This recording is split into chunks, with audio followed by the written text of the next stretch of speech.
In the previous video, we looked at how to optimize some of the virtual machine settings and some of the things we may want to consider doing in terms of the different devices that we can use for virtualization, depending on the operating system that we're supporting or depending on whether it's a boot disk or a data disk.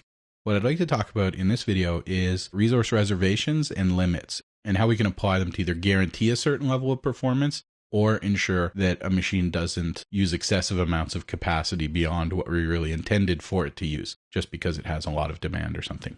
I've already opened the virtual machine properties for W2K8R2-2. In this case, I've got a pretty low-end configuration assigned to it. I've got 1 gig of memory, I've got 1 CPU.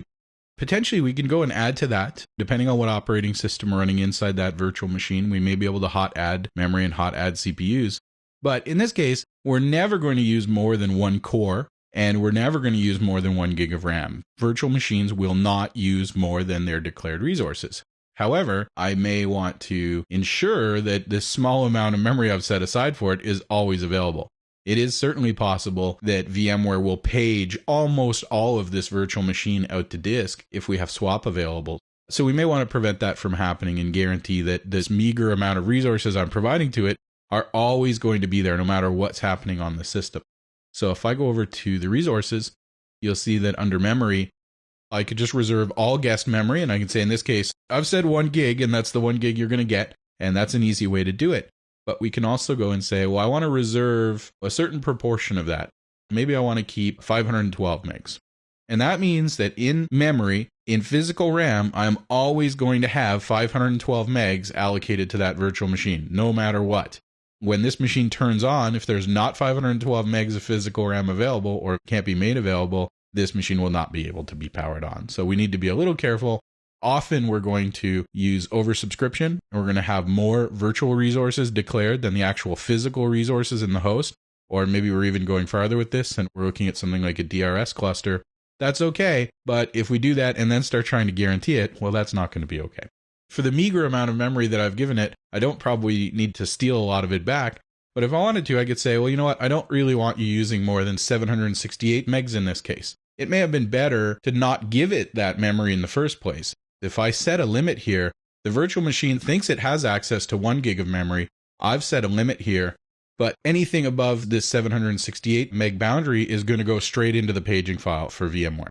It may be useful, for example, maybe your application actually tests for the amount of memory that the machine thinks it has, and we need to say that it's got 4 gigs of memory, but I never actually want to give it 4 gigs of memory.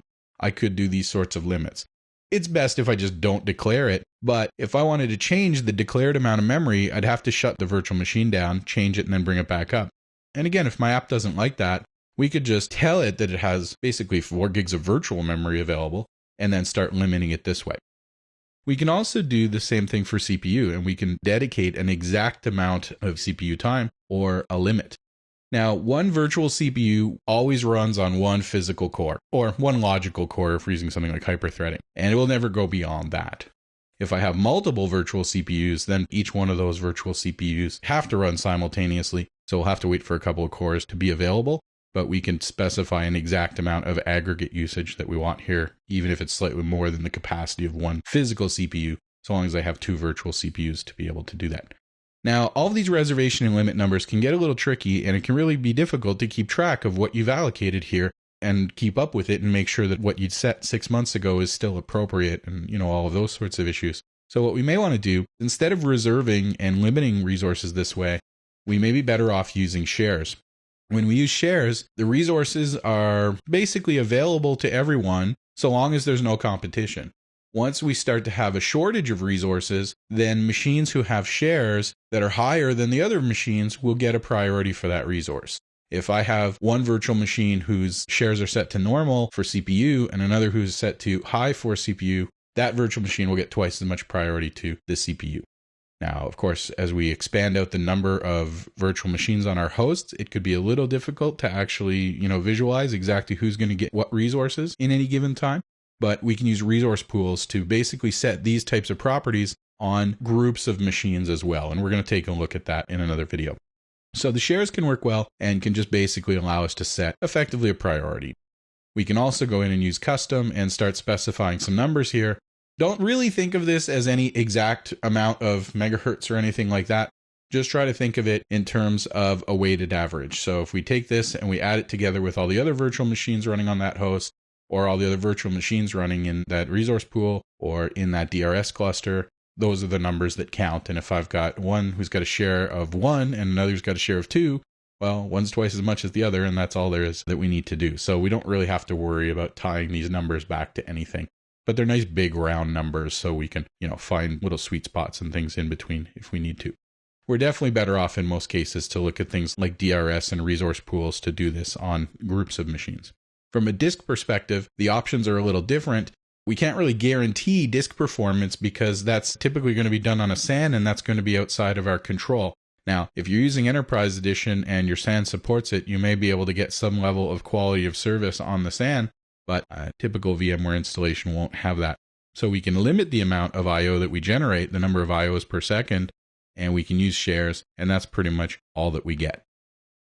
We can also go into the advanced CPU settings. We can specify whether or not we want to use hyperthreading, and typically we do. So it's a good idea to have this turned on in the BIOS, and then we shouldn't have any need to force certain behavior for hyperthreading, but I would not do that. You can also, and again, I wouldn't do this, specify exactly which physical CPUs this virtual machine will use.